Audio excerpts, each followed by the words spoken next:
Sir, I really want to appreciate you for what you are doing in Enugu State. Unlike the disaster we are seeing in Imo State, you are doing very, very well. Coming to Enugu State, we don't need this thing for us to see what we are doing. In terms of infrastructural development, I still in Enugu State. I know how Enugu State used to be. We are doing very, very well. And sir, yesterday, you told us here during the opening section that the judiciary are receiving their money as at Nnamdi. I personally carried out investigation, and one of the judicial officers told me that they are not receiving their money as you claim. And I noticed it that one of their magistrates, who happens to be my friend, used Keke to court. They said that they don't have a car. And I was asking, how do they have their money and they don't even have a car? Secondly, sir, they are received at home in Enugu State. And from Obi now, nobody is here. And the essence of that is injustice being suffered by the people of Southeast. So you are doing well. You are doing well. I can give it to you. Please, I want you to intensify effort. Let them and come in the release so that you have peace. Thank you and God bless you. My name is Leighton Izide from the Port Harcourt Bar. You have taken time here on your list now. Looks like I've taken time to wheel out so much of what you're doing in several sectors. But as a said, charity begins at home. I'm a bit concerned about the issue. I want to know, because there are some governments that build houses for judges, buy cars for judges. Out of they take a little of what belongs to them and do all of these things for them. So I want you to tell your police what's the extent of financial autonomy of the Enugu State judiciary. Thank you. I'm a senior advocate of Nigeria. Just one little question. The governor. I come to Enugu very often. So I'm not a stranger at all to Enugu.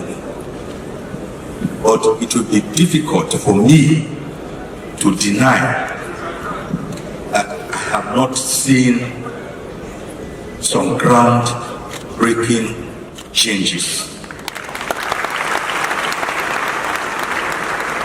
To do that will even be sinful. I don't want to be a sinner.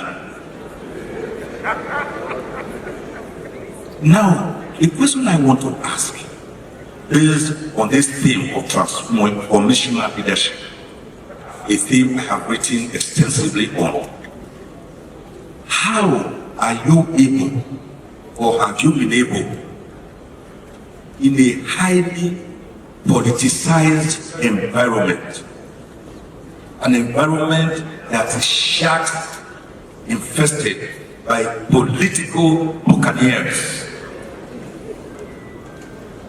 in an environment where there is more politicking than governance, how have you been able to navigate through like Mongo Park, who we are told discovered the river Niger at Kainji, even though it let the people there drink the water? How have you been able to? Start with the first speaker. The first is on the issue of sit at home. When we came into government from 2 years ago, the situation we met on ground was one where everybody, whether you wanted or not, you were compelled to sit at home. And if you did not, it means that you're going to have a violent attack either on your property or on yourself. So that was the situation we met on ground.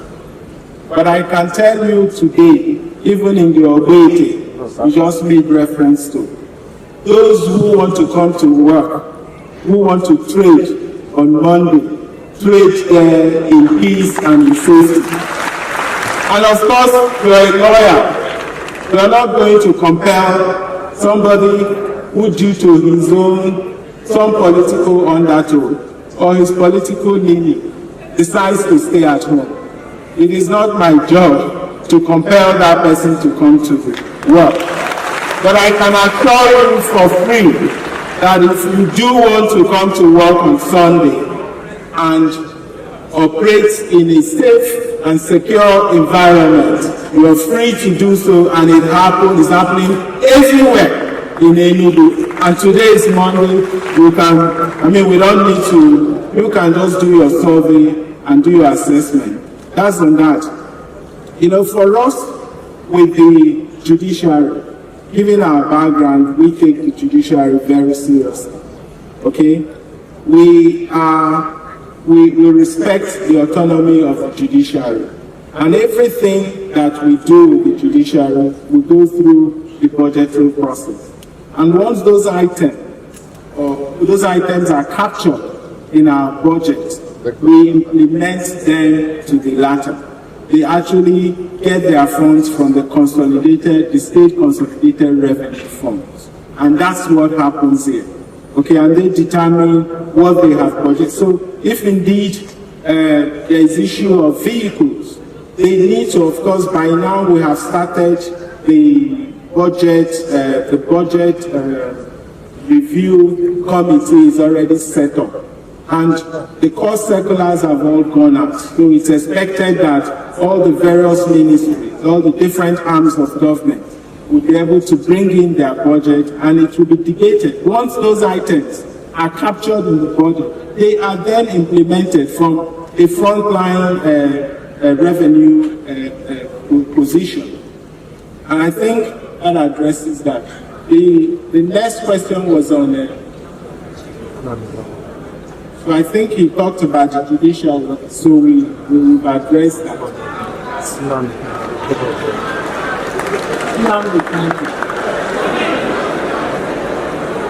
Now, so I'm sure some of you followed my position about Nnamdi Kanu immediately I was sworn in. I guess my first visit to the president was the discussion on Nnamdi Kanu, and I came out and granted an interview about what I had just discussed with the president. So I still believe that the right thing to do is to release Nnamdi Kanu, and hopefully that will happen soon. Then again, we do not, just as I mentioned in my opening remarks, leadership is not rocket science. First of all, it starts with imagination. And you have to talk about, once you're able to imagine, looking at the trends and looking at the pattern of growth we inherited, if that had been what guided our projections or our vision, then we wouldn't even be where we are today or even getting close. We felt that even though that model of growth may have served us to where we are today, but in order for us to build on what we have, to get to where we want to take our people, where we believe our people ought to be, we needed to think outside what we were already familiar with. So let's take the growth projection. If we look at our trend, our growth rate had been it oscillated between 2 and 4% in the last 20 years. And we came in and said, we're going to grow the economy 7-fold. We're going to grow it from $4.4 billion to $30 billion. That in itself is disruptive, because you're talking about 27% compound annual growth rate.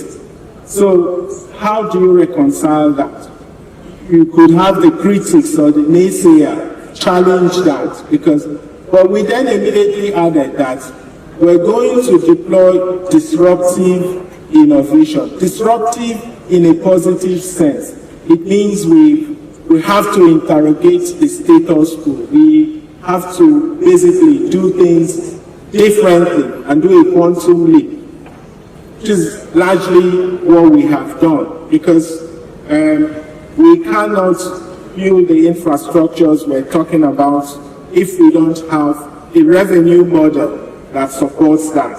So we needed to also even disrupt that model. We said we want to achieve a 0% headcount rate in our poverty index.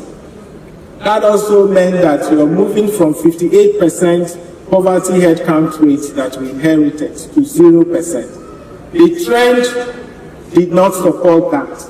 So it also means that we needed to deploy disruptive strategies, okay, to achieve that. And then we want to make Enugu State the preferred destination. Those goals are in themselves intertwined.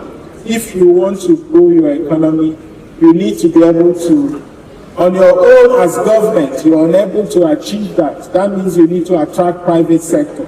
And in order for you to bring in private sector, there are fundamentals that you must have, and which is why a lot of the projects we're executing, they are all connecting the dots towards leading us to that $30 billion economy, towards ensuring that we achieve a 0% headcount.